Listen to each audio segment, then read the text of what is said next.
Tapos ang pagtitiis ng mga residente ng isang sitio sa bayan ng Kitaw-Taw, Bukidnon dahil sa wakas ay makakabitan na sila ng kuryente sa ilalim ng Rural Electrification Program. Yan ang ulat ni Janessa Felix. Ito ang liblib na bahagi ng munisipalidad ng Kitaw-Taw sa Bukidnon. Ilang dekada nang nakatira dito ang mahigit 30 pamilya at aabot sa 80 estudyante mula preschool hanggang grade 7 ang nag-aaral. Pero sakripisyo ang pamumuhay nila dito. Wala kasing linya ng kuryente. Lalo na sa mga sitwasyong nagkakaaberya, walang paraan para humingi ng tulong. Sana po matulungan kami dito kasi sobrang hirap po ng sitwasyon namin dito.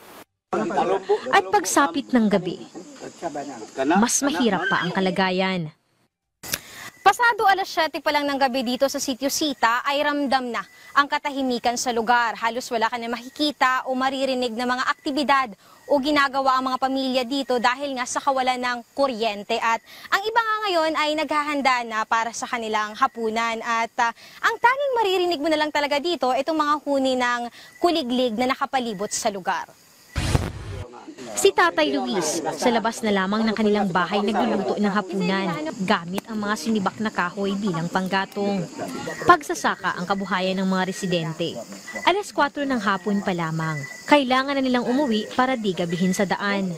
Isod ang among kahimtang dire sa Sitio Sita kay way kurente. Para sa ako, sa nako estudyante duha, kailangan yun na kuryente kay para na high school estudyante para inaut-unta nga makuan may matabangan sa kuryente. Alas 4 pa lang ng madaling araw, maaga silang gumigising na puno ng pag-asa na mabago ang pamumuhay. At dumating na ang pagkakataon. Isa ang Sitio Sita, Barangay Sinuda, Kitaw-Taw, Bukidnon sa mabibigyan ng linya ng kuryente. Bahagi ito ng Rural Electrification Program ng National Electrification Administration sa ilalim ng administrasyon ni Pangulong Ferdinand R. Marcos Jr. Layunin ng proyekto na matulungan ang mga liblib na bahagi ng bansa na magkaroon ng kuryente.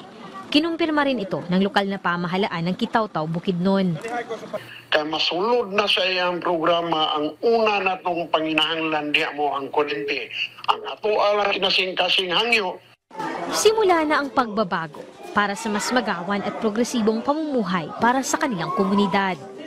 Janessa Felix para sa Pambansang TV sa Bagong Pilipinas.